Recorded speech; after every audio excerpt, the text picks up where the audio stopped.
ابراہیم علیہ السلام نے فرمایا ساتویں آسمان پہ جب میں پہنچا تو میں نے کیا دیکھا کہ ساتویں آسمان پر ایک کعبہ ہے. ساتویں آسمان پر ایک کعبہ ہے, اس کا نام ہے بیت المعمور. بالکل اس کعبے کی سیدھ میں ہے. اگر اس کعبے سے پتھر ڈالا جائے تو اس دنیا کے کعبے کی چھت پہ گرے گا. ابراہیم علیہ السلام نے جو بھی کعبہ بنایا تھا یہ, تو آپ نے فرمایا میں نے دیکھا ساتویں آسمان پر اس کعبے کی دیوار سے ٹیک لگائے ہوئے بزرگ بیٹھے ہوئے ہیں, اور وہ بزرگ کون تھے؟ حضرت ابراہیم علیہ السلام. آپ نے فرمایا اس کعبے کا طواف بھی ہوتا ہے. اس کعبے کا طواف کرنے والے اکیلے فرشتے ہیں. کتنے فرشتے روز طواف کرتے ہیں؟ 70,000. کتنے؟ نہیں بولا جاتا, ایمان ہے سب. 70,000 فرشتے. اور جو ایک مرتبہ طواف کر لیتا ہے قیامت تک دوبارہ اس کو طواف کرنے کا موقع نہیں ملے گا. اس سے اندازہ ہوتا ہے فرشتوں کی تعداد کتنی ہے. حضور پاک صلی اللہ علیہ وسلم نے دیکھا کچھ فرشتے ہیں گھوڑوں پہ سوار ہیں, اسلحے ان کے ہاتھ میں, اور لمبی لائن لگی ہوئی. جبریل سے پوچھا یہ کون ہے؟ کہا یہ فرشتے ہیں, مگر کہاں سے آتے ہیں کہاں جاتے ہیں ہمیں بھی نہیں معلوم. ہم ان کو اسی طرح دیکھتے. کم من ملک فی السماوات, کتنے ہی فرشتے آسمانوں میں ہیں, یہ تو وہ فرشتے جو آسمانوں پر ہیں. امام راضی رحمۃ اللہ علیہ نے لکھا کہ بادلوں سے جو پانی برستا ہے تو ہر پانی کی بوند اور قطرے کے ساتھ ایک فرشتہ ہوتا ہے. اور کتنی بوندیں گرتی گر سکتا ہے کوئی؟ اور کہا یہ فرشتہ اگر نہ ہو تو جہاں پہ یہ بوندیں پڑے وہ زمین بنجر ہو جائے, کھیتی کے لائق نہ رہے. انسان کے سر پہ اگر بوندیں پڑے تو سروں میں سوراخ ہو جائے. اس لیے اوپر سے جو کوئی چیز گرے گی تو چوٹ لگے گی نہیں. یہ فرشتے اور کیا کچھ فرشتے کیا ہے یہاں مسجد میں بیٹھے ہوئے, ان کی ڈیوٹی کیا ہے؟ جہاں درس قرآن ہو, جہاں دین کی بات ہو, دین کی محفل ہو, صحابہ کا ذکر ہو, اہل بیت کا ذکر ہو, وہاں چلے جائے. یہاں ہے اللہ کے نبی نے فرمایا آپ کا فرمان سچا ہے, یہاں ذکر ہو رہا ہے, کیا فرشتے ہیں. فَرَحَفَتْهُمُ الْمَلَائِکَةُ, جو لوگ اللہ کے ذکر کے لیے سننے سنانے کے لیے جمع ہوتے ہیں ان کو 3 انعام ملتے ہیں. ایک انعام نزلت علیہم السکینہ, ان لوگوں پر اطمینان اللہ نازل کرتا. سکینہ, جو لوگ دین کی باتیں سننے بیٹھتے ہیں ان کے دل میں خاص قسم کا اطمینان, روحانیت اللہ پیدا کرتا ہے. ارے پتہ چلتی نہیں پتہ چلتی, ایسے نہیں پتہ چلے گی. اے سی سے کنڈیشن سے جب آپ باہر نکلیں گے تو پتہ چلتا اچھا اتنی گرم ہے. ارے ہے نہیں. دین کی جب باتیں سنتے ہیں تو عجیب قسم کی کیفیت ہوتی ہے, روحانی مزہ ہوتا ہے, اطمینان ہوتا ہے. جب یہ ختم ہو جاتا ہے تو پتہ چلتا ہے ہم تو کہیں اور تھے. فرمایا دوسرا کیا ہوتا ہے؟ نزلت, فرمایا وحفتهم الملائکہ, اور اس مجلس میں جتنے لوگ بیٹھے ہوتے ہیں ان کو فرشتے چاروں طرف سے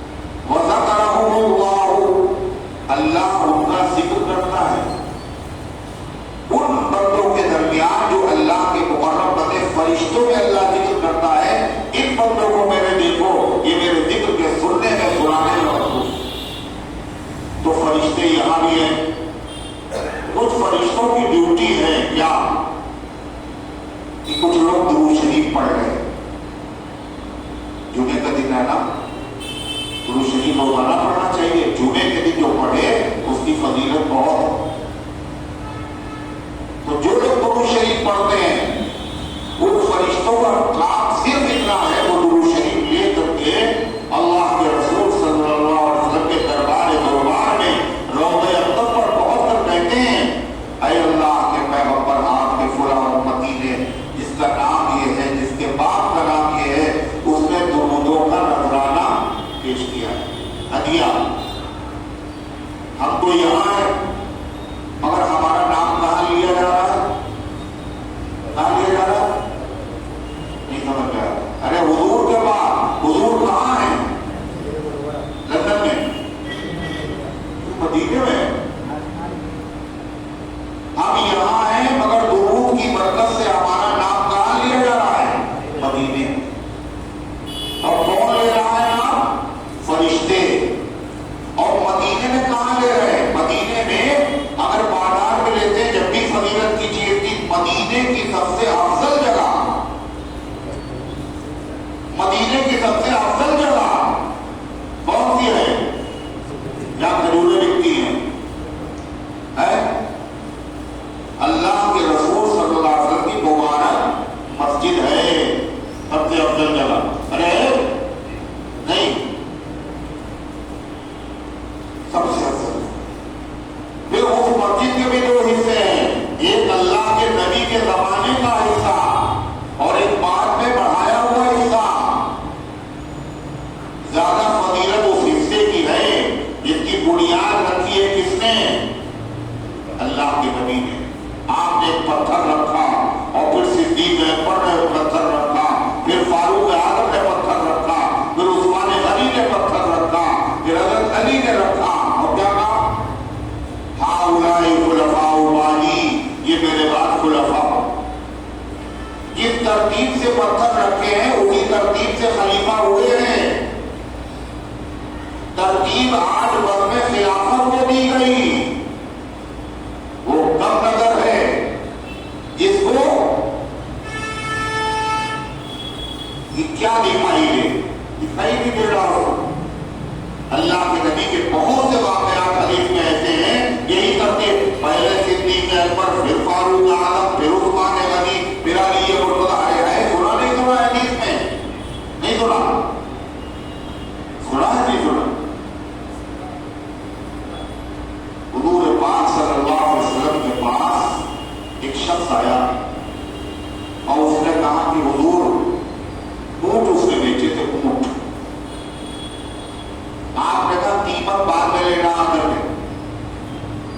تو اس نے کہا اگر ہم آپ کو نہ پائیں حضور، اگر ہم آپ کو نہ پائیں، آپ دنیا سے رخصت ہو جائیں تو ہمارا پیسہ کون دے گا؟ فاتی ابا بکر، ابو بکر کے پاس آنا۔ اس کا نام کیا حضور نے؟ ابو بکر۔ فَإِن لَّمْ نَجِدْ، اگر ہم ابو بکر کو بھی نہ پائیں تو فاتی عمر، عمر کے پاس آنا۔ حضور اگر عمر بھی نہ ملے، فاتی عثمان، عثمان کے پاس آنا۔ عثمان بھی نہ ملے، ہم مر جانا، تم بھی مر جانا، تم بھی مر جانا۔ حضور نے فرمایا، یعنی پھر امت میں فتنہ پیدا ہوگا، اختلاف و انتشار ہوگا۔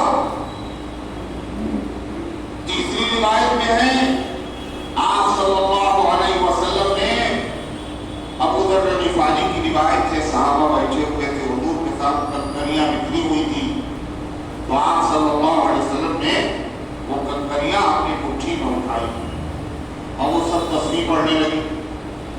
آپ نے ان کو رکھ دیا، پھر حضرت صدیق اکبر کے ہاتھ میں کوئی پڑھ لی، انہوں نے رکھا، خاموش ہو گئے۔ پھر عمر کے ہاتھ میں دیا، پھر رکھ دیا، وہ خاموش ہو گئے۔ پھر عثمان کے ہاتھ میں دیا، خاموش ہو گئے۔ پھر علی کے ہاتھ میں دیا، خاموش ہو گئے۔ پھر جتنے صحابہ تھے سب کے ہاتھ میں دیا، کسی کے ہاتھ میں نہیں پڑا۔ یہ کیا اشارے ہیں میں جانب اللہ،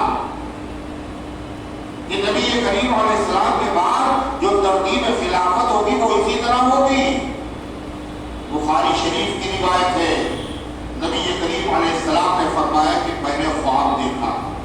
کیا دیکھا؟ خواب. کس کا خواب ہے؟ نبی کا خواب.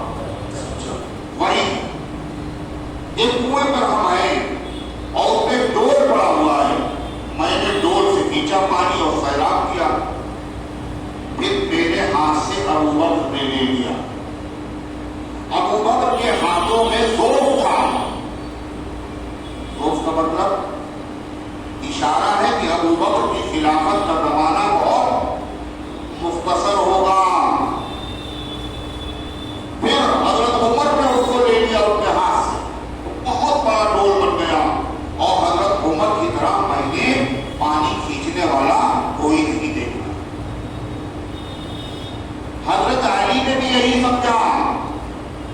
اور حضرت علی جب حضرت عمر رضی اللہ عنہ کا جنازہ رکھا گیا کہاں؟ مسجد نبوی کے پاس روضہ اقدس کے بعد نماز پڑھنے سے پہلے. تو عبداللہ ابن عباس رضی اللہ عنہ فرماتے نبی کریم علیہ السلام کے چچا جان بھائی، بخاری شریف کی حدیث ہے کہ پیچھے ایک آدمی آیا اور اس نے میرے کندھوں پہ ہاتھ رکھ دیا اور پھر یوں کہنے لگا یہ جو کفن پوش لیٹا ہوا ہے، خدا کی قسم اب اس کے بعد دنیا میں کوئی دوسرا آدمی ایسا نہیں ہے. میں اس کے لیے تمنا کروں میرا نام عمل ایسا ہی ہو جائے، کوئی اور نہیں ہے. پھر کہنے لگا مجھے پتا تھا تم تینوں ایک ہی جگہ دفنائے جاؤ گے. کون کہہ رہا ہے؟ حضرت کون کہہ رہا ہے؟ اب پتا نہیں کون کہہ رہا ہے. وہ آدمی یہ کہہ رہا ہے مجھے پتا تھا تم تینوں ایک ہی جگہ دفنائے بھی جاؤ گے. اس لیے کہ میں نے نبی کریم علیہ السلام کو فرماتے ہوئے سنا دخلت علی ابو بکر و عمر خرجت علی ابو بکر و عمر وسمعت علی ابو بکر و عمر. میں فلاں جگہ گیا، ابو بکر و عمر میرے ساتھ تھے. میں فلاں جگہ سے نکلا، ابو بکر و عمر میرے ساتھ تھے. میں نے فلاں کام کیا، ابو بکر و عمر میرے ساتھ تھے.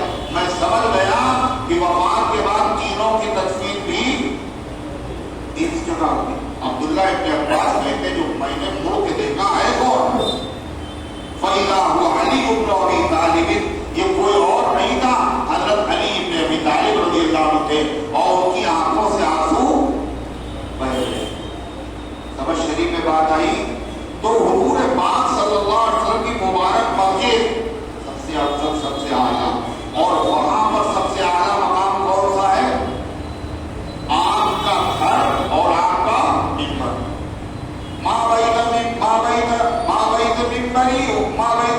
بیتی و منبری روضۃ من ریاضۃ الجنہ، روضۃ من ریاض الجنہ.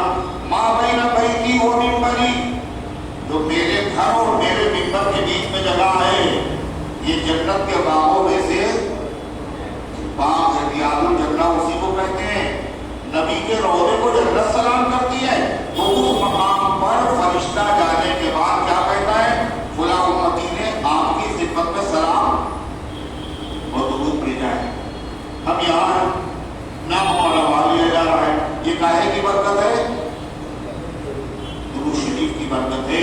پتا چلا کچھ فرشتوں کی ڈیوٹی ہے درود لے جا کے پہنچاؤ. ہر آدمی کی حفاظت کے لیے 360 فرشتے مقرر ہیں. کتنے؟ 360. خالی عام کی حفاظت کے لیے 7 فرشتے مقرر ہیں. یہ دیکھیے اللہ کی مہربانی کہ آدمی جب چلتا ہے تو سیکورٹی گارڈ اس کے ساتھ بھی چلتے ہیں. اور چلتا ہے سیکورٹی گارڈ، ان کو تنخواہ بھی دینے پڑنی پڑتی، ان کو کھانا بھی نہیں کھلانا پڑتا اور زبردست سیکورٹی گارڈ ہے. یہ مالداروں کے ساتھ، منسٹروں کے ساتھ نہیں ہوتے ہیں، یہ ہر امتی کے ساتھ ہوتے ہیں. کیا ہوتا ہے؟ یہ سیکورٹی گارڈ دیکھیں آپ نے کبھی؟ یہ فرشتے ہیں. لَهُ مُعْقِبَاتٌ مِّن بَيْنِ يَدَيْهِ وَمِنْ خَلْفِهِ يَحْفَظُونَهُ مِنْ أَمْرِ اللَّهِ. جب بندہ چلتا ہے تو اللہ کی طرف سے حفاظت کرنے والے آگے بھی چلتے ہیں اور پیچھے بھی چلتے ہیں. اللہ کے حکم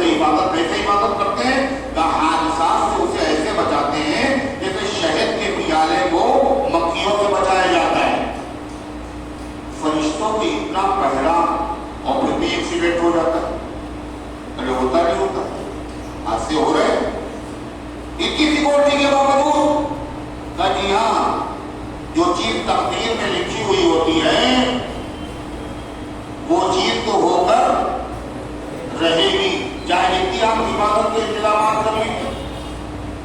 اور کہ فرشتوں کی اتنی بڑی تعداد ہے، وہ فرشتے کیا کام کرتے ہیں؟ کھانا بناتے ہیں۔ ارے کیا کرتے ہیں فرشتے؟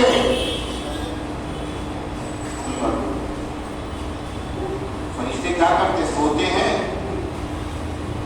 سوتے بھی نہیں، کھاتے بھی نہیں، پیتے بھی نہیں، بیوی بھی نہیں، بچے بھی نہیں، دکانیں بھی فرشتوں کی نہیں، کھیت بھی نہیں، کھلیان بھی نہیں، باغات بھی نہیں، ان کا کام کیا ہے؟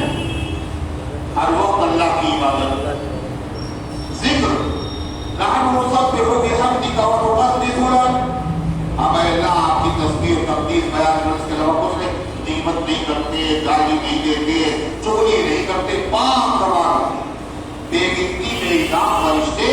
اللہ کہتا ہے یہ کیا کرتے ہیں؟ اللہ کے نبی پر درود و سلام۔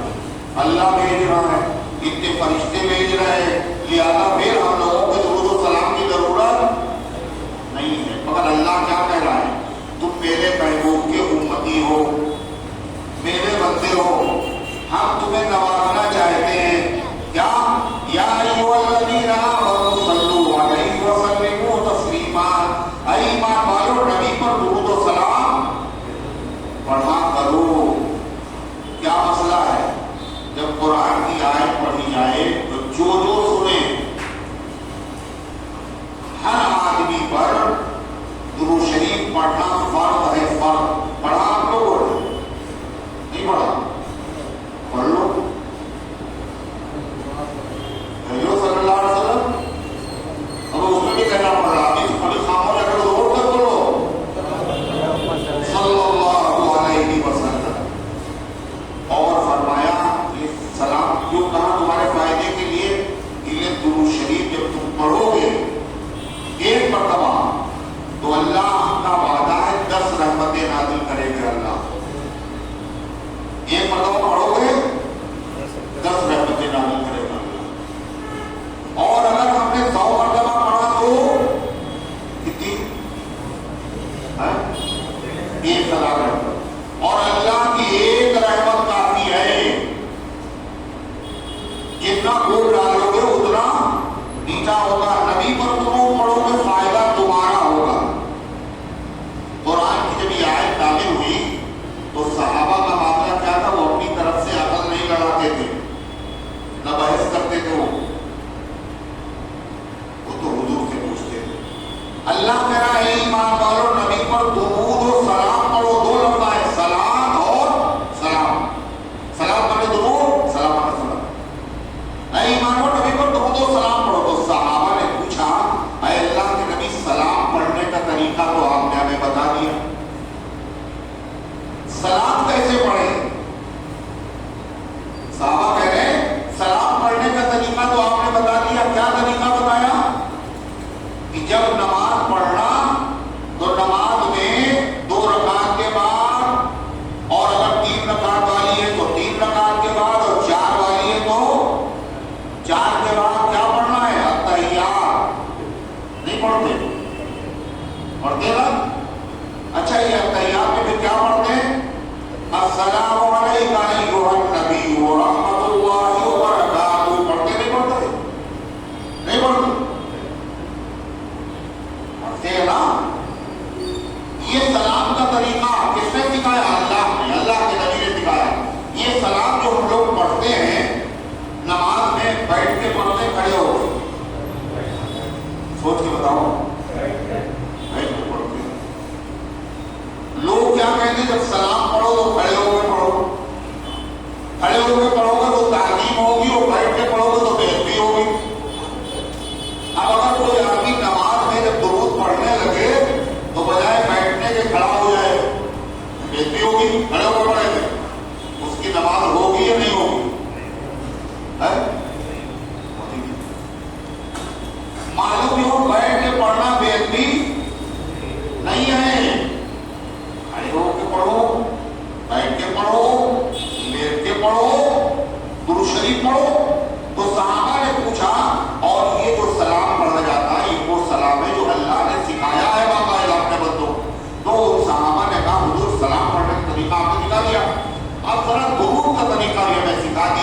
تو نبی کریم علیہ السلام نے درود پڑھنے کا طریقہ کیا سکھایا؟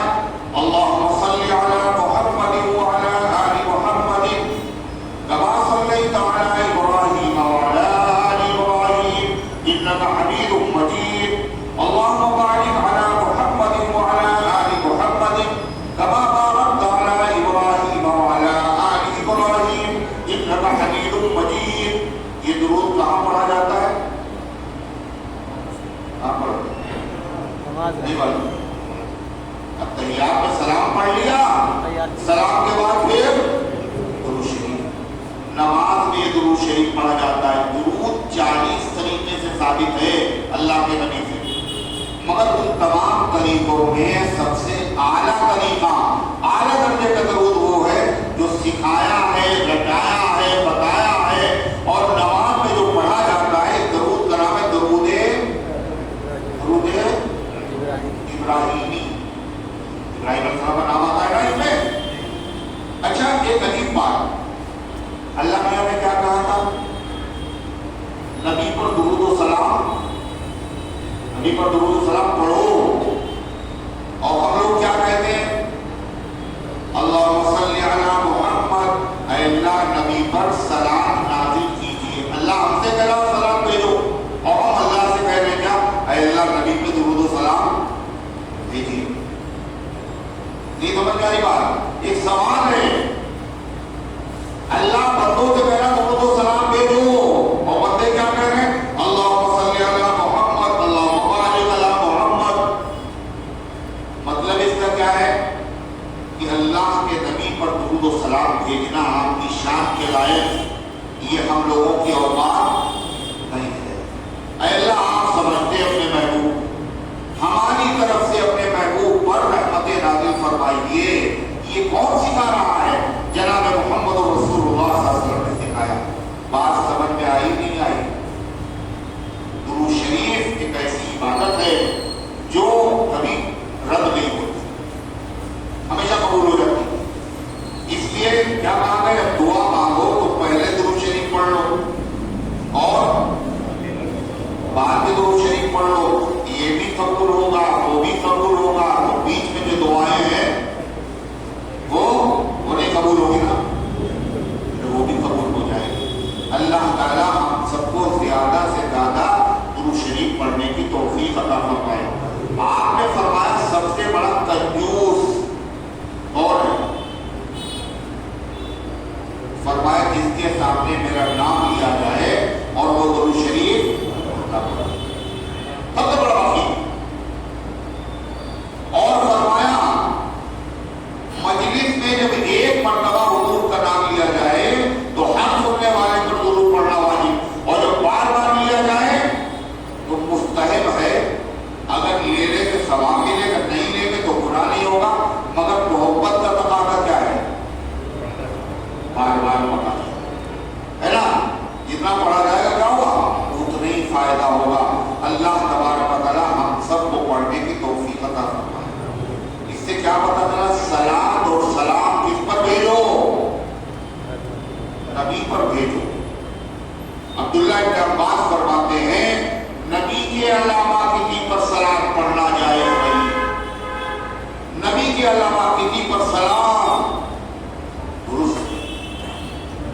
ہاں نبی کا ذکر کرو، اور نبی کے بعد نبی کی اولاد کا، نبی کے صحابہ کا، نبی کی بیویوں کا ذکر کرو تو جائے۔ خالی کسی کا نام لو نبی کے علاوہ تو صحیح نہیں۔ ہاں یہ کہو صلی اللہ علی محمد وعلی آلہ واصحابہ وازواجہ وذریاتہ محمد صلی اللہ علیہ وسلم۔ اے اللہ نبی پر درود نازل فرما، اور آپ کی اولاد پر، اور آپ کی ازواج پر، اور آپ کے اصحاب پر، اور آپ کے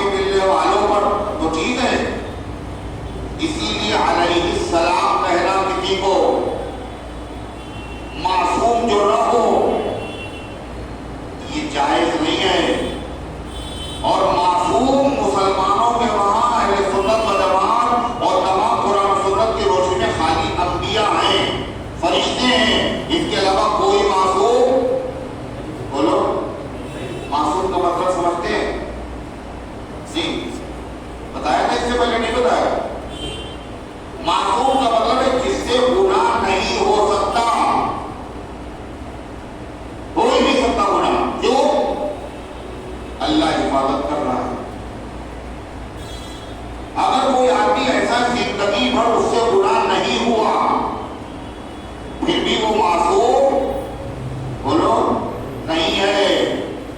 گناہ نہیں ہو پھر بھی معصوم ہے, نہیں معصوم ہے. معصوم ہو جس سے گناہ ہو ہی نہیں سکتا. بہت سے صحابہ ایسے ہیں جن سے گناہ زندگی بھر نہیں ہوا. ان صحابہ میں سب سے پہلا نام حضرت صدیق اکبر کا ہے. لقب گستاخ کا معصومیت کا ہم نہیں دیتے, مگر ہر معصیت سے بے خبر صدیق اکبر ہے. صدیق اکبر نے زمانے جاہلیت میں کبھی بت کے آگے سجدہ نہیں کیا. صدیق اکبر نے زمانے جاہلیت میں کبھی شراب نہیں پی. صدیق اکبر نے زمانے جاہلیت نہیں, زمانے اسلام میں جوا حرام ہونے سے پہلے بھی جوئے کی رقم استعمال نہیں کی. صدیق اکبر ہے. حضرت عثمان غنی ہے, حضرت علی نے بھی کسی کو کبھی خود کو سجدہ نہیں کیا ہے, مگر پھر بھی یہ معصوم بولو نہیں ہے. معصوم کون ہے؟ نبی. نبی آخری محمد صلی اللہ علیہ وسلم ہے, آپ کے بعد کوئی نبی نہیں. اللہ کے نبی آخری معصوم ہے, آپ کے بعد کوئی دوسرا معصوم بھی نہیں. کیوں؟ وجہ معصوم ہونا نبی کے ساتھ خاص ہے. اگر آپ نے کسی کو معصوم کہا, اس کا مطلب آپ نے کہا یہ بھی نبی ہے. یہ شرک ہے, یہ شرک ہے. نام نہیں لے رہے آپ, نبی نہیں کہہ رہے, مگر نبی کا بھی بات تو مان رہے ہیں, معصوم ہی ہے. معصوم صرف نبی ہوتا ہے. فروخت میں آپ نے کہہ دیا معصوم ہے, نبی نہیں ہے مگر معصوم ہے. اس کا مطلب کیا ہوا؟ اس کا مطلب کیا ہوا؟ نبی آپ مان رہے ہیں, کہیں نہیں فروخت نبی کے علاوہ کوئی معصوم نہیں. تو پردے کی اسی لیے علیہ السلام صحابہ کرام رضوان اللہ تعالی علیہ مجمعین کو کیا کہا تھا؟ رضی اللہ عنہ. علیہ السلام نہیں کہا تھا. اس کو کہا جاتا ہے انبیاء علیہ السلام. فرشتے معصوم ہوتے ہیں, جبریل علیہ السلام.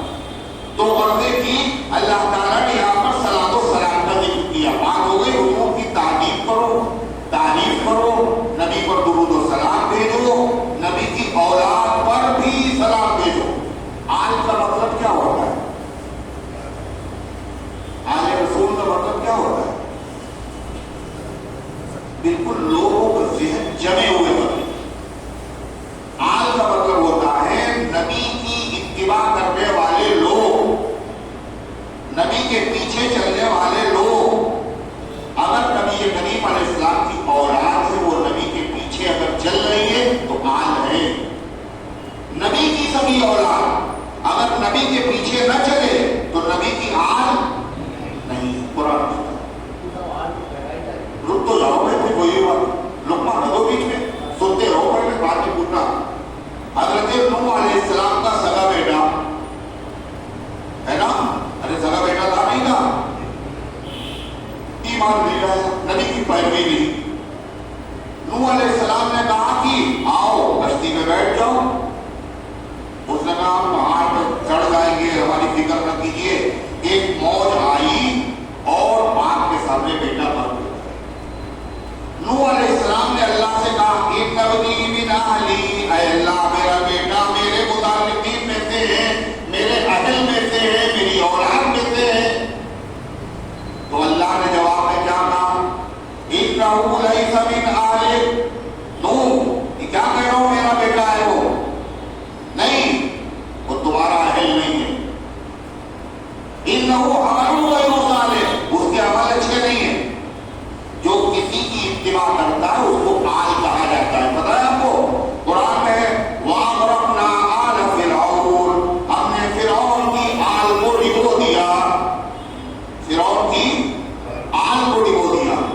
تو فرعون کی کتنی اولادیں تھی ذرا بتانا, نہ لڑکے تھے نہ لڑکیاں, کوئی اولاد نہیں. اللہ کا فرعون کو ڈبو دیا, فرعون کی آل کو ڈبو دیا. جب اولاد تھی نہیں تو آل کا مطلب کیا ہے؟ اتباع کرنے والے, پیچھے چلنے والے. سمجھ رہے ہیں؟ لہذا اگر وہ پیروی بھی کرنے والا ہے اور ساتھ ساتھ وہ نواسا بھی ہے, ساتھ ساتھ وہ بیٹا بھی ہے, پیروی کرنے والا نبی کی اور وہ بیٹی بھی ہے,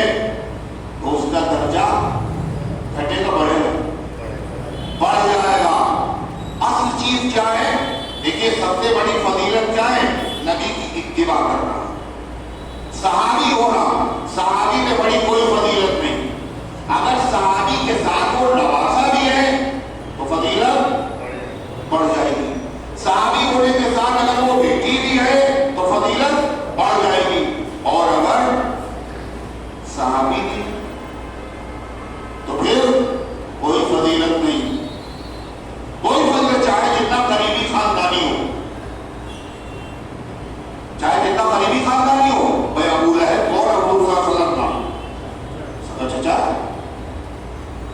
ہے نا، اور اس نے آپ کی ولادت کی خوشی میں اپنی کنیز کو بھی یاد کیا، آپ نے اپنی دو بیٹیوں کو ان کے بیٹوں سے رشتہ بھی کر دیا، مگر پھر جیسے ہی آپ نے نبوت کا اعلان کیا اس نے مخالفت شروع کی۔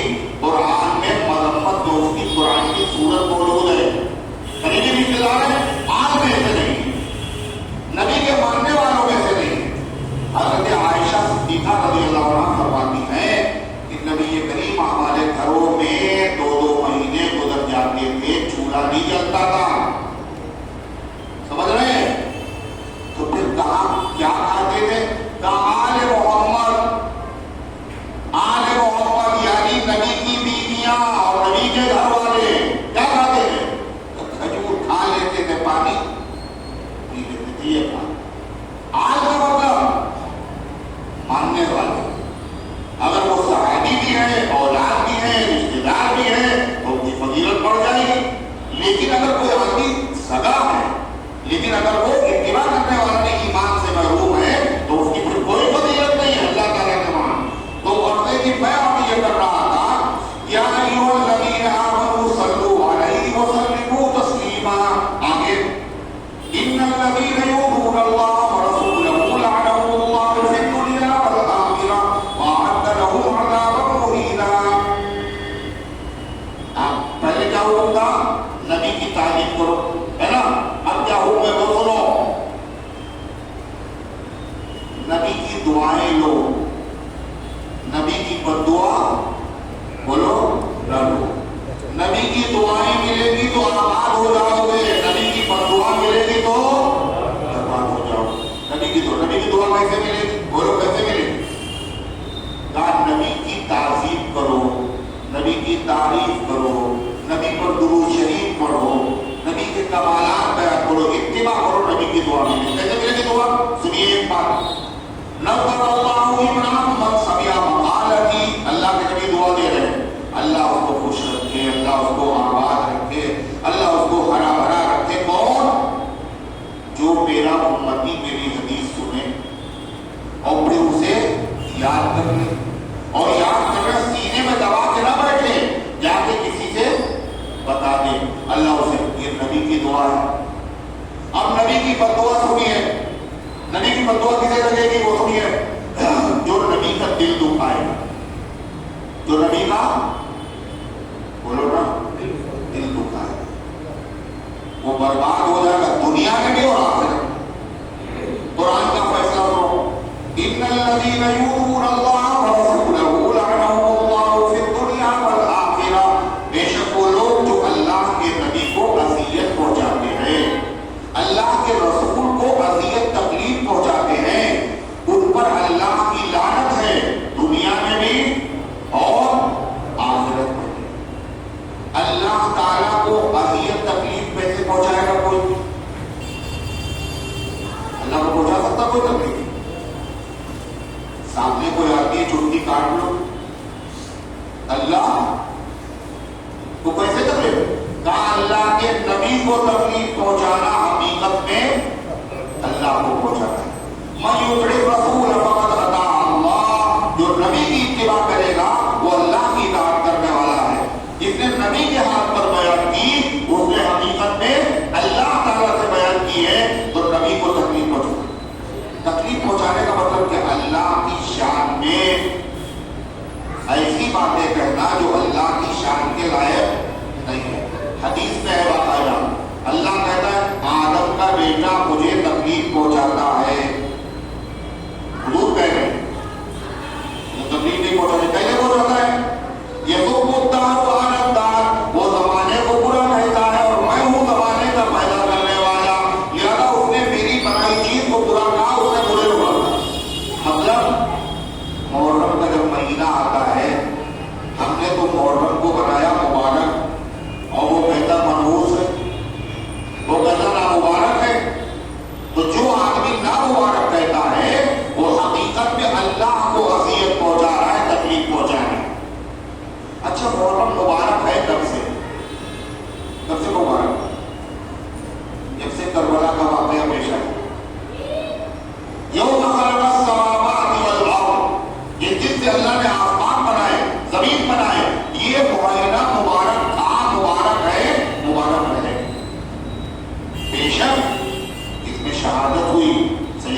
کے چوتھے خلیفہ نبی کریم علیہ السلام کے داماد آپ کے جزادار بھائی صدیق اکبر کے وزیر فاروق اعظم کے مشیر حضرت علی رضی اللہ عنہ کی شہادت ہوئی، مگر رمضان کو پھر بھی آپ مبارک کہہ رہے، کیوں کہہ رہے؟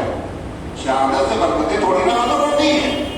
تو محرم کا مہینہ، ذی الحجہ کا مہینہ، حضرت عثمان غنی شہید ہوئے، دوڑے داماد، تو ذی الحجہ، ذی القعدہ، محرم، رجب، 4 مہینے بڑے برکت والے ہیں۔ تو غرضے کی اس کو نامبارک کہنا یہ کیا ہے؟ اللہ کو اذیت پہنچانا ہے۔ ایک بات، دوسری بات، اللہ کو اذیت پہنچانے کا دوسرا مطلب کیا؟ اللہ کے نبی کا دل دکھانا، اللہ کا دل دکھانا، اللہ کو اذیت پہنچانا ہے۔ خود حضور سے پوچھ لیجئے، کس سے پوچھو؟ خود اللہ کے نبی سے پوچھئے، اے اللہ کے نبی آپ کو اذیت کون پہنچاتا ہے؟ حضور آپ کو تکلیف کون پہنچاتا ہے؟ اللہ کے نبی سے پوچھو۔ حضور پاک علیہ السلام نے فرمایا ہر جمعے کو مسجد کے ممبر سے یہ حدیث پڑھی جاتی ہے، ہر جمعے کو۔ آپ کو یاد نہیں ہوگی، ہم پڑھیں کہ آپ کو یاد ہو گئی۔ اللہ اللہ فی اصحابی لا تتخذوهم من بعدی غرضا فمن احبهم فبحبی احبهم ومن ابغضهم فببغضی ابغضهم ومن آذاهم فقد آذانی ومن آذانی فقد آذى اللہ ومن آذى اللہ فیوشک ان یاخذہ۔ کیا ترجمہ؟ ارے یاد آیا؟ حدیث پڑھی تھی خطبے میں، مانے اللہ سے ڈرو، اللہ سے ڈرو، میرے صحابہ کے بارے میں میرے بات کرنے کا مطلب زبان قابو میں رکھنا،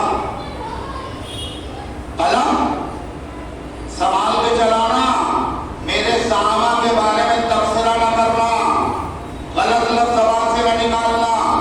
پھر آگے کیا فرمایا آپ کو معلوم؟ فمن احبهم فبحبه احبه، جو ان سے محبت کرے گا میری وجہ سے کرے گا۔ پہلے میری محبت دل میں پیدا ہوگی، پھر میرے صحابہ کی محبت پیدا ہوگی، اہل بیت کی محبت پیدا ہوگی، پہلے نبی کی محبت۔ ومن ابغضهم فببغضی ابغضه، اور جو ان سے نفرت کرے گا وہ میری وجہ سے کرے گا۔ میری وجہ سے مطلب، ارے بولو، پہلے میری نفرت پیدا ہوگی، میری نفرت کی وجہ سے صحابہ اور اہل بیت کی نفرت پیدا ہوگی۔ یہ حقیقت ہے، نہیں بولو، نہیں سمجھ میں آ رہی؟ ارے بلال سے مکے والوں کو دشمنی تھی، ذاتی دشمنی تھی۔ بلال سمیہ سے، عمار سے پہلے تو کچھ نہیں تھا، جب سے انہوں نے دامن تھاما جناب محمد رسول اللہ صلی اللہ علیہ وسلم کا، جبھی تو دشمنی تھی۔ معلوم یہ ہوا ان کو اصل دشمنی کس سے تھی؟ نبی سے تھی۔ نبی کے دامن سے صحابہ وابستہ ہوئے، انہیں صحابہ سے دشمنی۔ ارے ہے ایسے جس کو نفرت ہوگی، پہلے میری نفرت۔ اور میں تو کہا کرتا ہوں، کوئی آدمی جو ہے جب کسی پہرے دار پہ حملہ کرتا ہے تو پہرے دار سے اسے دشمنی نہیں ہوتی، اس کا اصلی ٹارگیٹ نشانہ مالک ہوتا ہے، اور پہرے دار وہاں رکاوٹ بنا ہوا ہے، اس لیے اس کو پہلے زخمی کرتا ہے۔ تو صحابہ اور اہل بیت یہ نبی کے پہرے دار ہیں، جو ان کے اوپر حملہ کرے گا اس کا مطلب یہ ہے وہ اصل ان کا دشمن نہیں، وہ اصل اللہ کے نبی کا دشمن ہے۔ یہ بات میں نہیں کہہ رہا ہوں، کس نے کہی ہے؟ اللہ کے رسول نے کہی۔ اور آگے جانا، من آذاہ فقد آذانی، جو جس نے ان کو ستایا اس نے مجھے ستایا، جس نے ان کو تکلیف دی اس نے مجھے تکلیف دی۔ ومن آذانی فقد آذى اللہ، اور جس نے مجھے تکلیف دی اس نے اللہ کو تکلیف دی۔ ومن آذى اللہ فیوشک ان یاخذہ، اور جو اللہ کو، نبی کو اذیت پہنچائے گا، ان قریب اللہ اسے پکڑ لے گا، اپنے قہر و غضب میں اللہ اسے گرفتار کر لے گا۔ قرآن اس حدیث سے اللہ کے نبی نے خود بتایا مجھے تکلیف پہنچانے والے کون لوگ۔ روایت میں آتا ہے، تفصیلی موضوع ہے، روایت میں آتا ہے کہ جب حضرت عائشہ رضی اللہ عنہا کو تہمت لگائی، ایک مہینہ گزر گیا، اللہ کے نبی پریشان، صحابہ پریشان، آپ کے ازواج پریشان، صدیق اکبر پریشان۔ آپ نے ایک دن خطبہ دیا اور کہا یہ آدمی مجھے اذیت پہنچا رہا ہے میرے گھر والوں کے بارے میں۔ کون تھا وہ؟ عبداللہ ابن ابی منافق۔ کیا کیا تھا اس نے؟ نبی کی بیوی پہ تہمت لگائی، نبی کی بیوی کو اذیت پہنچائی تو نبی کو اس نے اذیت پہنچائی۔ آپ نے فرمایا یہ مجھے اذیت پہنچا رہا ہے۔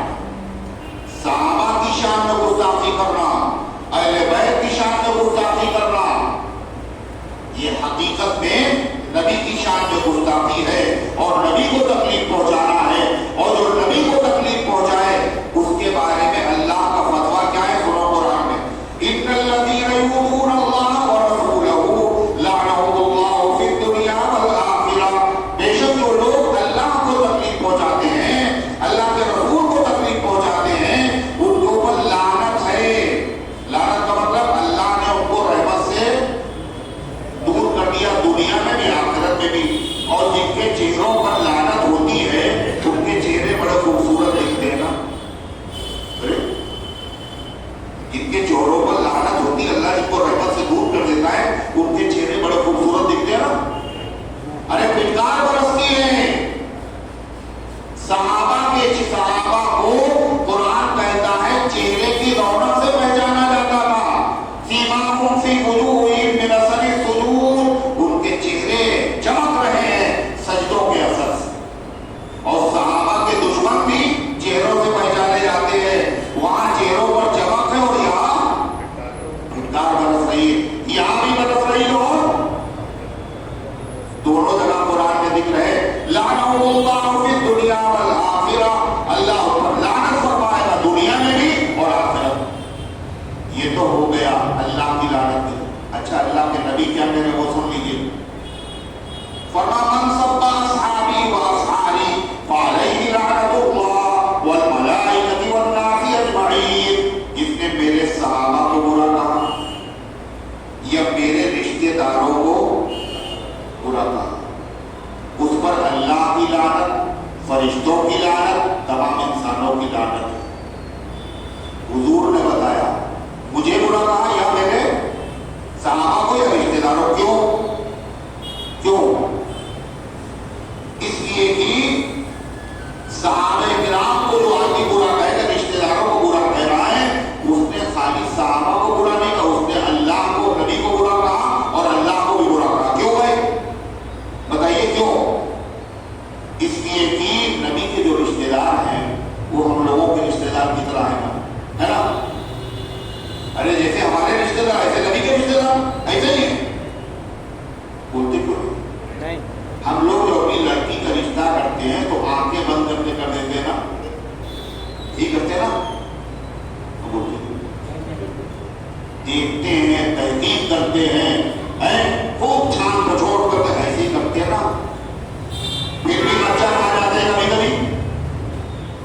نبی نے جن سے رشتہ کیا اپنی بیٹیوں کا، یا نبی نے جن کی بیٹیوں سے رشتہ کیا ہے، یہ اپنی مرضی سے نہیں کیا ہے، سمجھ لیجیے خوب اچھی طرح سے۔ حضور نے اپنی مرضی سے نہیں کیا، آپ کی نظر سے اعلیٰ کسی کی نظر نہیں، بلکہ یہ رشتہ کس نے کروایا ہے؟ اللہ نے کروایا۔ اللہ نے نبی کے رشتہ داروں کو چنا ہے، اور اللہ نے نبی کے لیے نبی کے صحابہ کو بولو چنا ہے۔ جب اللہ نے چنا اور آپ نہیں، یہ رشتہ دار نبی کا ٹھیک نہیں ہے، یہ گڑبڑ ہے۔ اس کا مطلب تیری زبان بڑی لمبی ہو گئی، تو نبی کے رشتہ دار پر اعتراض کر رہا ہے، تو نبی پہ اعتراض کر رہا ہے، اور تو اللہ پر اعتراض کر رہا ہے۔ اللہ کے چننے میں غلطی ہو گئی۔ آپ نے فرمایا میں نے اپنی بیٹی کا نکاح کسی سے یا کسی کی بیٹی سے میں نے اپنا نکاح اللہ کی وحی کے بغیر نہیں کیا۔ اب اتنا سمجھ لیا آپ نے، حضور پاک صلی اللہ علیہ وسلم کے رشتہ دار کون کون ہیں ذرا بتائیے، کون کون ہے؟ کون رشتہ دار؟ 4 خلیفہ ہیں، چاروں میں سے 2 سسر، دونوں کی بیٹیاں نبی کی بیوی، صدیق اکبر، فاروق اعظم، اور تمام ایمان والوں کی قوم ہوئی وہ ارے نبی کی بیٹیاں کیا ہے ایمان والوں کی؟ کیا ہے بھائی؟ ایمان والوں کی کون ہے وہ؟ ماں، ایمان والوں کی ماں ہے وہ، نبی کی بیویاں ہے نا؟ اور نبی کی بیوی کے جو باپ ہیں وہ نبی کے کون ہوئے؟ پھر سوچ کے بتاؤ، بیوی کا حساب لگاؤ نا، بیوی کا باپ کیا ہوتا ہے؟ سسر ہوتا ہے۔ صدیق اکبر نبی کے سسر ہیں۔ فاروق اعظم کی بیٹی کہاں ہے؟ حضرت حفصہ نبی کے گھر میں۔ اور نبی کی بیٹی رقیہ ام کلثوم کہاں ہے؟ عثمان غنی کے گھر پہ۔ فاطمہ زہرا کہاں ہے؟ علی کے گھر پہ۔ عمر کی بیٹی نبی کے گھر پہ، اور نبی کی بیٹی علی کے گھر پہ، اور علی کی بیٹی عمر کے گھر پہ۔ معلوم ہے آپ کو؟ اللہ کے نبی عمر کے داماد، اور حضرت علی اللہ کے نبی کے داماد، اور حضرت عمر حضرت علی کے داماد، حسنین کریمین کے بہنوئی۔ تو حضرت ام حبیبہ رضی اللہ عنہا کا نام سنا ہے؟ ارے سنا نہیں سنا؟ یہ نبی کی بیوی ہے، زوجہ ہے، تمام امت کی ماں ہے۔ حضرت حسن کی بھی ماں ہے، اور حضرت حسین کی بھی ماں، حضرت علی کی بھی ماں ہے۔ وہ ام المؤمنین ہے، امتی کی ماں، ابدال کی، کتب کی، وہ ہے علی کی ماں۔ مت گالیاں دو اپنے اماموں کی ماں کو تم، وہ ہے حسن حسین کی، حضرت علی کی ماں۔ ام المؤمنین ہے، ہر ایمان والے کی ماں، بے ایمانوں کی ماں نہیں ہے۔ حضرت ام حبیبہ، اچھا ان کے ابا کون تھے؟ یہ تو حضور کی بیوی ہو گئی۔ اس بیوی کے والد کون تھے پتہ ہے؟ حضرت ابو سفیان۔ کون ہے؟ حضرت ابو، یہ کون ہوئے؟ اللہ کے نبی کے سسر۔ ان کو سسر ہم نے بنایا؟ یہ نبی نے بنایا؟ اللہ نے بنایا۔ حضرت ام حبیبہ کی ماں کون ہے؟ بیوی کی ماں ساس ہوتی ہے۔ ام حبیبہ کی ماں کون ہے؟ حضرت ہندہ، یہ نبی کی ساس ہے۔ ارے ہندہ انہوں نے تو حضرت حمزہ کا جگر چبایا تھا، کام سے مطلب بے ایمان چھٹے۔ جب کوئی آدمی توبہ اسلام قبول کر لیتا ہے، اس سے پہلے سارے گناہوں کو اللہ صاف کر دیتا ہے۔ ان گناہوں کا ذکر کر رہا ہے، تانا دے رہا ہے۔ اگر کوئی آدمی شراب پیتا ہو، کوئی آدمی جوا کھیلتا ہو، اور اس کے بعد وہ زنا کرتا ہو، اور پھر وہ اس سے سچی توبہ کر لے، اور آپ اس سے کہیں اچھا آپ تو زانی ہیں، آپ تو چور ہیں، آپ تو جوا کھیلنے والے ہیں، پتہ ہے آپ کو حرام ہے، ناجائز ہے، اور اتنی بڑی وعید ہے، روتے کھڑے ہو جائیں گے۔ حدیث میں آتا ہے جب کوئی گناہ سے سچی توبہ کر لے اور کوئی اس کو تانا دے گا تو وہ مرے گا نہیں جب تک کہ اللہ اس کو اسی گناہ میں مبتلا نہیں کر دے۔ خود وہ شراب پیے گا، خود وہ زنا کرے گا، خود وہ جوا کھیلے گا۔ عام مسلمان کی بات کر رہے ہیں۔ اور جو صحابہ ہیں جن کو نبی کا صحابی بنایا اور نبی کا رشتہ دار بنایا، آپ بتائیے آپ ان کے اوپر زبان چلا رہے؟ یہی تو نبی نے کہا تھا اللہ اللہ کے اصحابی، اللہ سے ڈرو میرے صحابہ کے بارے میں۔ ابو لہب کے بارے میں قرآن کی سورت موجود ہے، ابو لہب کے بیٹے ایمان لیا ہے۔ ابو لہب کو دیکھو کہ بیٹے اکرمہ ایمان لیا ہے، تو باپ کا تانا دو لوگ کو۔ تو حضرت ام حبیبہ رضی اللہ عنہ کون ہے؟ نبی کی بیوی ہیں، تمام ایمان والوں کی ماں ہیں۔ ان کی ماں حضرت ہندہ نبی کی ساس ہے، اور ساس ماں کے درجے میں ہوتی ہے۔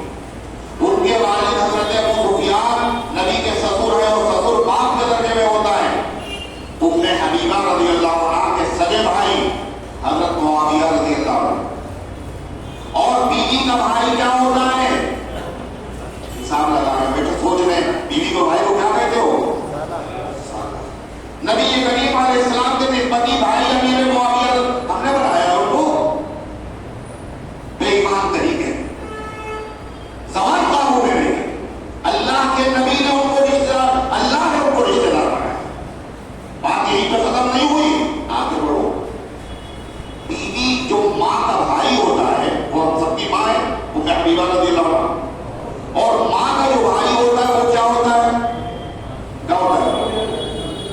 نہیں خبر. ماموں. حضرت امیر معاویہ رضی اللہ عنہ پوری امت کے ایمان والوں کے ماموں ہیں.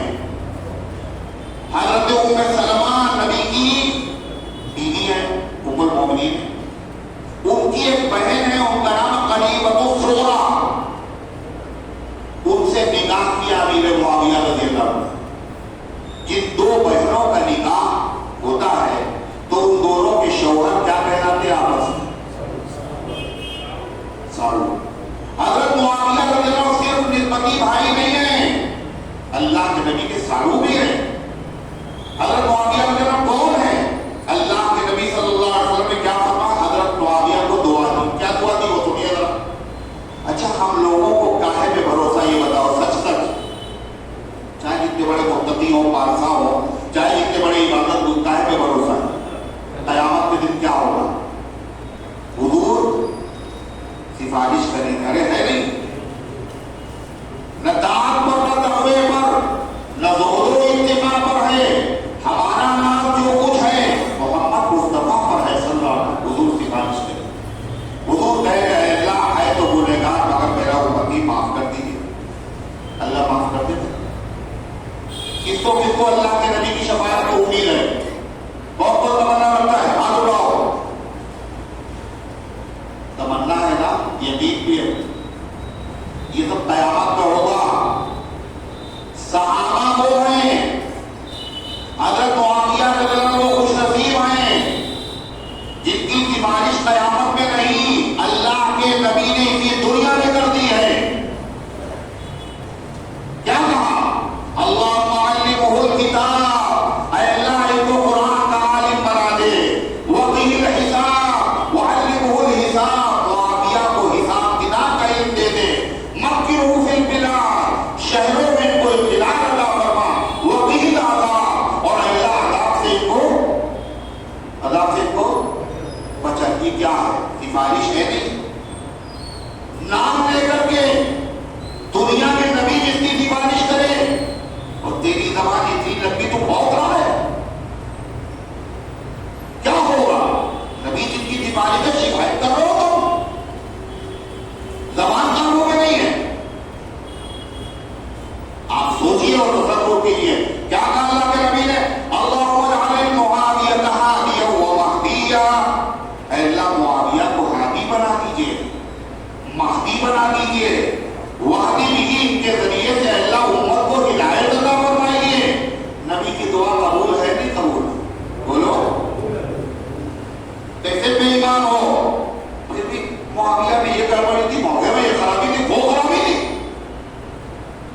حضرت حسن ابن علی، اللہ اکبر، نبی کے نواسے، منبر پہ بیٹھے ہوئے حضور، حضرت حسن بیٹھے ہوئے رات میں. آپ نے کہا ابنی ھذا سید، یہ میرا بیٹا سردار. بخاری شریف کے لیے یصلح اللہ بین الفئتین العظیمتین من المسلمین، اللہ اس کے ذریعے سے دو مسلمان لشکروں میں صلح کرائے گا.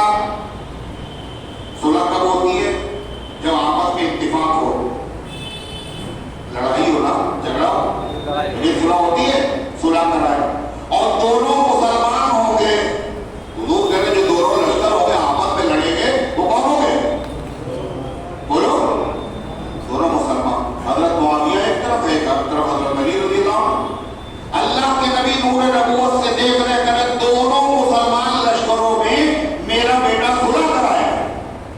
جو صلح کرائے وہ سردار ہوتا ہے، جو صلح کا دشمن ہو منافق ہوتا ہے. چنانچہ جو ہو گئی صلح. کیسے صلح ہوئی؟ حضرت معاویہ رضی اللہ عنہ کے ہاتھ پر حضرت حسن رضی اللہ عنہ بیعت، حضرت حسین رضی اللہ عنہ بیعت کی. ایک سادہ کاغذ لکھا حضرت معاویہ رضی اللہ عنہ، حضرت حسن نے خود صلح کی درخواست. دیکھ لیا یہ میری محبت کا دعویٰ کرنے والے جھوٹے ہیں، یہ میری گردن پکڑ لیں گے. جانتے تھے یہ صحابی رسول ہے. صلح کی درخواست انہوں نے ایک سادہ کاغذ بھیج دیا دستخط کر کے، جو شرط لگانا چاہیں آپ شرط لگا دیں. حضرت حسن اور حسین قریباً خود گئے ہیں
اللہ کے یہ بدعا قبول ہوگی نہیں ہوگی؟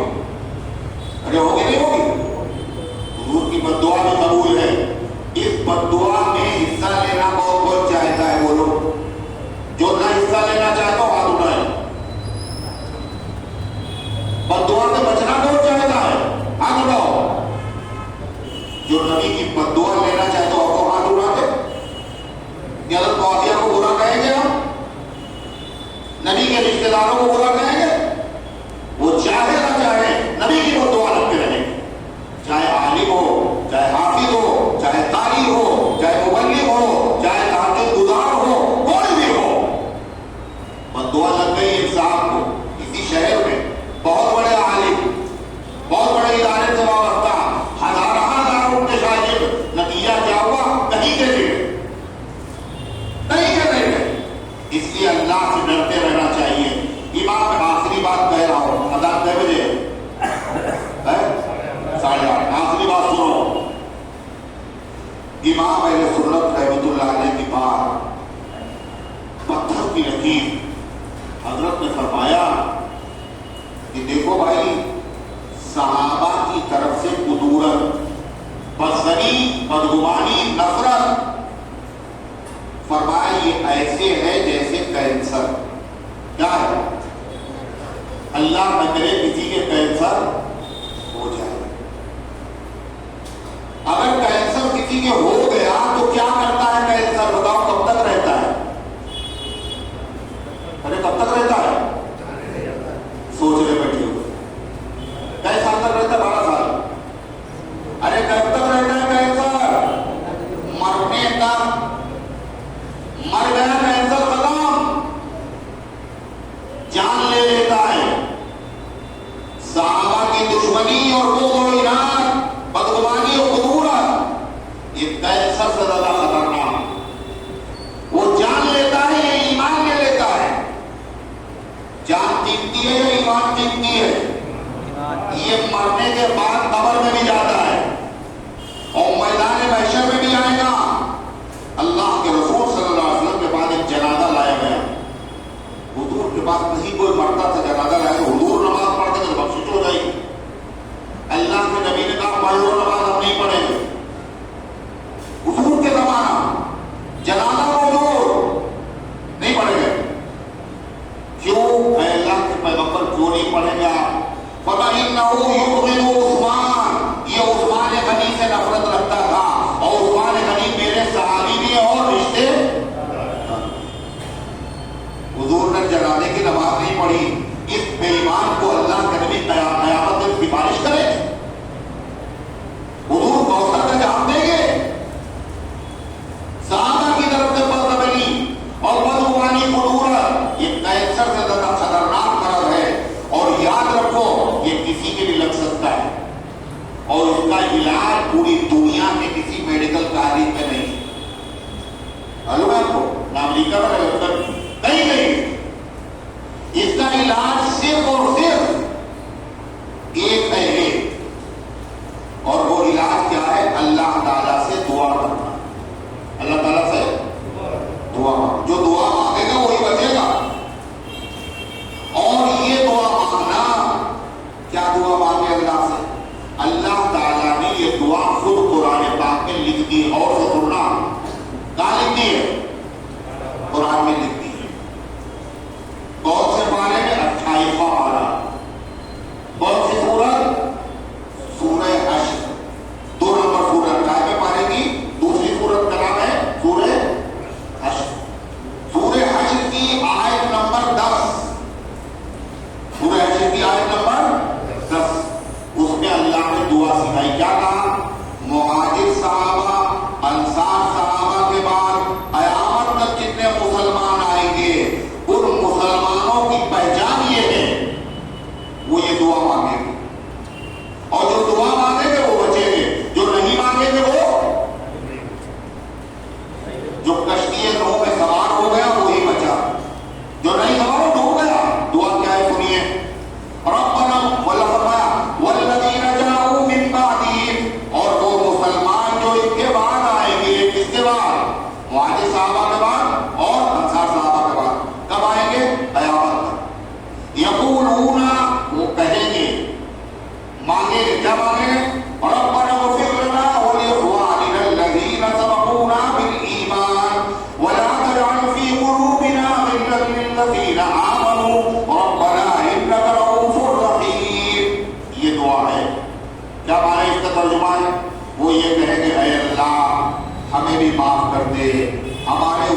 ایمان والے بھائیوں کو معاف کر دے جو ہم سے پہلے ایمان لائے.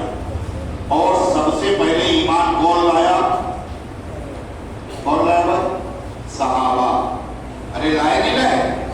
انہی کے ایمان کی وجہ سے آج دنیا میں ہم ایمان والے ہیں. پہلے ہم کو معاف کر دے اور ہمیں بھی معاف کر دے. اور آگے کیا کہنا؟ وَلَا تَجْعَلْ فِي قُلُوبِنَا غِلًّا، اور اے اللہ ہمارے دلوں میں ان صحابہ کی طرف سے کدورت، نفرت، عداوت، بدظنی پیدا نہ ہونے دیجیے. اے اللہ آپ بچا لیجیے. اِنَّكَ رَءُوفٌ رَحِيمٌ، آپ بہت شفقت کرنے والے، رحم فرمانے والے ہیں. یہ دعا کہاں لکھی ہوئی ہے؟ بولو کہاں لکھی ہے؟ قرآن میں. کس نے سکھائی یہ دعا؟ اللہ نے. قیامت تک آنے والے مسلمانوں کے لیے یہ دعا کس کو یاد ہے؟ ہاتھ اٹھاؤ. یاد ہے کسی کو؟ کوئی مسئلہ نہیں، اس نے معلوم نہیں تھا اس لیے یاد نہیں ہے نا؟ اب کون کون یاد کرے گا؟ کون کون یاد کرے گا؟ سب یاد کرے. کہاں ملے گی یہ؟ 28 پارے دوسری سورت میں، سورہ حشر میں، آیت نمبر 10. اس دعا کو مرتے دم تک پڑھنا ہے، ہر نماز میں شامل کر لینا ہے. جب تک یاد نہ ہو زبانی اردو میں کہہ لینا. کیا کہنا؟ اے اللہ صحابہ کرام کی مغفرت فرما، ہماری مغفرت فرما، اور اے اللہ ان کی طرف سے ہمارے دلوں میں کدورت اور میل پیدا نہ ہونے دیجیے. امام اہل سنت نے فرمایا جو آدمی یہ دعا کرے گا وہ بچے گا، جو نہیں دعا کرے گا یہ جراثیم کسی کے بھی لگ سکتے ہیں. پڑھو تاریخ کی کتابیں اور بچتے رہو اس جراثیم سے. بچ نہیں سکتا خدا کی قسم. روافض نے، دشمنان صحابہ نے تاریخ میں بہت اربوز کیا ہے. صحابہ کی طرف سے بدظنی پیدا ہو گئے. صحابہ کو پہچاننا ہے تو قرآن اور حدیث کے آئینے میں پہچانو. اللہ تعالیٰ نے خود صحابہ کرام کے فضائل بیان کیے، نبی نے فضائل کے بیان کیے ہیں. لہذا دوسرے لوگوں کی بدگمانی میں بہکاوے میں نہیں آنا چاہیے. آپ ترجمہ سن لیجیے. اللہ فرماتا ہے ان الذین یؤذون رسول اللہ، جو لوگ اذیت پہنچاتے ہیں اللہ کو، اس کے رسول کو، اس پر لعنت ہے دنیا میں بھی آخرت میں بھی. وَأَعَدَّ لَهُمْ عَذَابًا مُهِينًا، اور اللہ نے ان کے لیے اہانت والا عذاب تیار کر رکھا ہے. وَالَّذِينَ يُؤْذُونَ الْمُؤْمِنِينَ وَالْمُؤْمِنَاتِ، اور جو ایمان والے مردوں کو تکلیف پہنچاتے ہیں، ایمان والی عورتوں کو تکلیف پہنچاتے. کیسے؟ بِغَيْرِ مَا اكْتَسَبُوا، انہوں نے کوئی گناہ نہیں کیا مگر کہتے ہیں انہوں نے یہ گناہ کیا، انہوں نے یہ گناہ کیا، انہوں نے یہ گناہ کیا. یہ نہیں وہ الزام لگا رہے. اللہ فرماتا ہے فَقَدِ احْتَمَلُوا بُهْتَانًا وَإِثْمًا مُبِينًا، تو انہوں نے اٹھایا بہت بڑا جھوٹ کا بہتان اور بہت بڑا گناہ. قیامت کے دن ہم دیکھیں گے ان کو، اور دیکھنے کے بعد جیسا عمل ہوگا ویسے ہی سزا ملے گی. اللہ تعالیٰ اپنے نبی کی سچی محبت عطا فرمائے. صحابہ کرام، اہل بیت اعظام، شہداء اسلام، شہداء کربلا، سب سے سچی محبت نصیب فرمائے اور ان کے مبارک طریقے پر چلنے کی توفیق عطا فرمائے، اور ان کی طرف سے بدظنی، کدورت، میل سے اللہ ہر امتی کی حفاظت فرمائے. اللهم صل على سيدنا وعلى ال سيدنا كما تقول عدد ما تحب وترضى. اللهم انت السلام ومنك السلام تبارك يا ذا الجلال والاكرام. ربنا آتنا في الدنيا حسنة وفي الآخرة حسنة وقنا عذاب النار. اے اللہ ہم سب کے گناہوں کا توبہ معاف فرما، ہم سب کی حاضری کو اپنی رحمت سے قبول فرما، ایمان کامل عطا فرما، اعمال صالحہ کی توفیق عطا فرما، حق کو حق سمجھنے کی توفیق عطا فرما، اس کو ماننے کی توفیق عطا فرما، غلط کو غلط، باطل کو باطل سمجھنے اور اس سے بچنے کی توفیق عطا فرما. سارے عالم میں ہدایت کی ہواؤں کو چلا دے. اپنے دین کی خدمت کے لیے ہم سب کو قبول فرما لے. جہاں کہیں تیرے بندے پریشان ہیں غیب سے ان کی مدد فرما. جہاں جہاں ظلم ہو رہا ہے اللہ ظالموں کے ظلم سے اپنے نبی کی امت کو بچا لے. اے اللہ جو ظالم ظلم کر رہے ہیں ان کے مقدر میں اگر ہدایت ہے تو ہدایت عطا فرما، ورنہ اے اللہ ان کو عبرتناک سزا عطا فرما، عبرتناک سزا